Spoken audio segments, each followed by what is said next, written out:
Hey you guys, it's been a little while, but I want to come back and give you guys a little update on what's been happening. I'm at the gym. I'm doing a slow walk today, you guys. So as you can tell, I'm not as congested as the first video you guys watched, and that's because I have been on prednisone. Now, at first, I didn't want to go on prednisone because you guys already know how I feel about the steroids, and I'm like, my system just feels overloaded. But I had a serious sinus infection, and because of that sinus infection, I just couldn't take it. The sinus infection plus the pressure had me just out of whack. Imagine having a tennis ball taped to your forehead, 2 grapes lodged up into your nose, and then having to do your everyday activities. That's literally how I felt every single day. And that's on top of being an entrepreneur, but working with clients and all of the things. So when we last spoke, I had taken, actually 2 rounds of prednisone. The first round of prednisone that I took, I did not have antibiotics. The second round of prednisone, I took antibiotics because they believed it was a sinus infection. Y'all,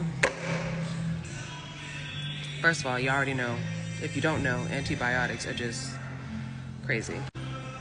In the past, when I have taken antibiotics, I had been super good with taking pro and prebiotics, hydration, as well as making sure I was doing all the things to prevent getting like yeast infections, etc. That time, when I took that prednisone, baby, the yeast infection was crazy.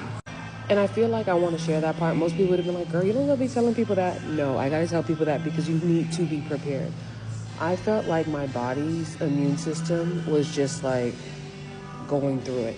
And with that being said, they had to give me another prescription to take care of that. And I was just thinking to myself, like, Lord, is this a candida overgrowth overall as well? Anyways, to be discovered later.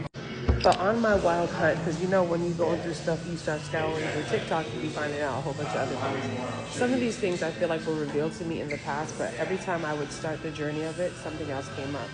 So after all of that, I have decided to get the nasal surgery. One being because if my nasal cavity is just inflamed with polyps, I just want them out at this point.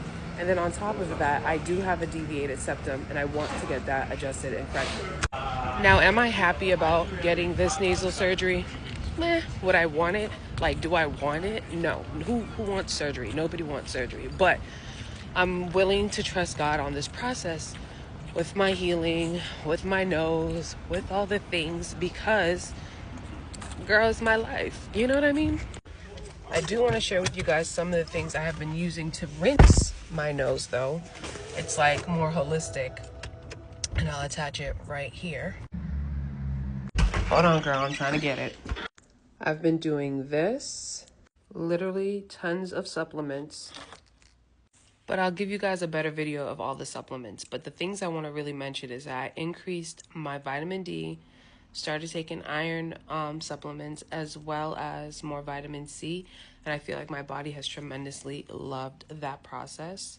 The only thing I'm really not happy about is having to be on the antibiotics. But you already know, if you're doing anything holistically, it takes a longer time. But if your immune system and your body is already compromised and already stressed and already inflamed and already all these things, it's just going to take a little bit longer.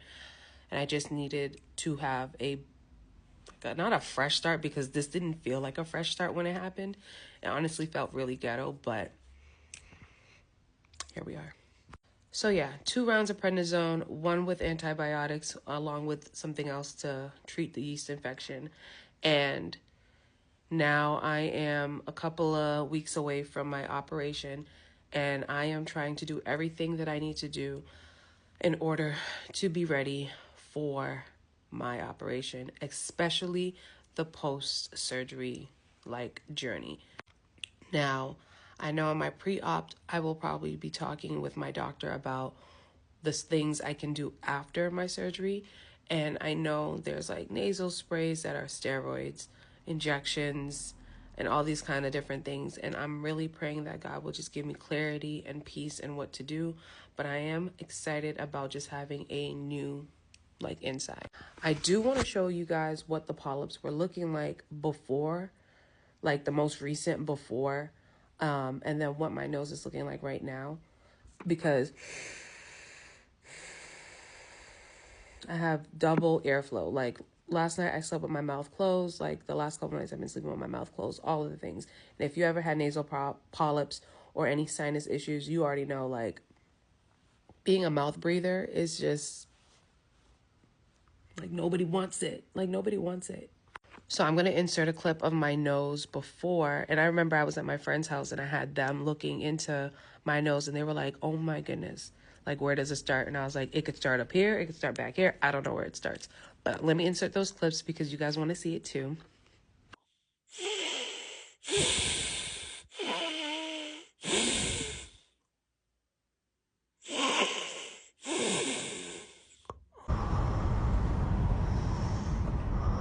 Were you able to send everything to your...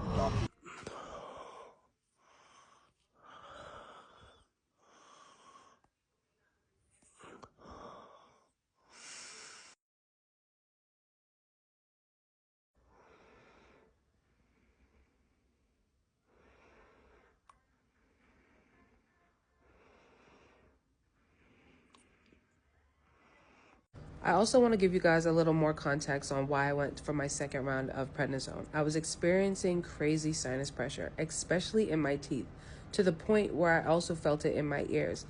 And when I'm talking about, like, you're talking to somebody and all you hear is popping, and you're trying to relieve this pressure, but it's just not, like, letting up.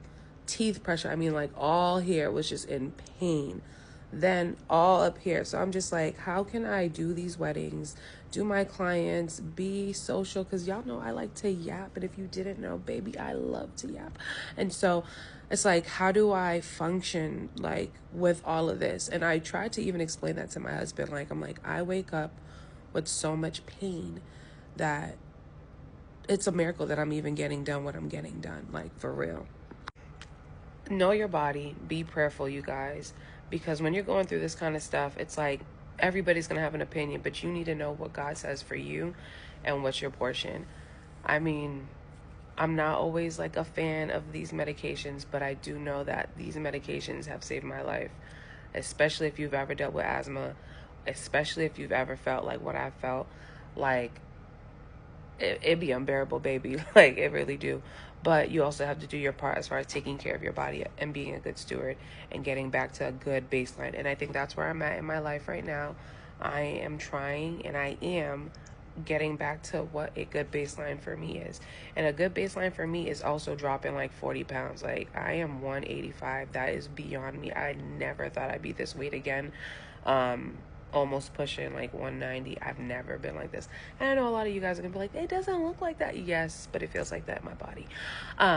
But yeah, I say all that to say, just be very prayerful.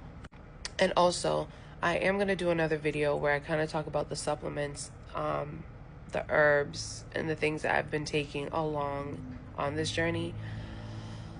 I have done a lot of research, like so much research. But I mean, like, from eating the natural probiotics like kimchi, like taking things like different enzymes, and really taking my vitamin D seriously and making sure I'm getting movement. Like, if anything, movement has been a little more difficult these past few weeks, months, but I am being more intentional because I need this to be resolved. So if you want to continue following me on this journey, you already know what to do. You gotta comment, you gotta like, you gotta share, you gotta follow, you gotta subscribe, you gotta do all the things, okay? You gotta do all of the things. But for all of those who are going through it, I understand. I'm praying for you guys. This is not a forever thing. I don't care what nobody tells you. This is not a forever thing, okay? At least, there's no going back. This is not a forever thing.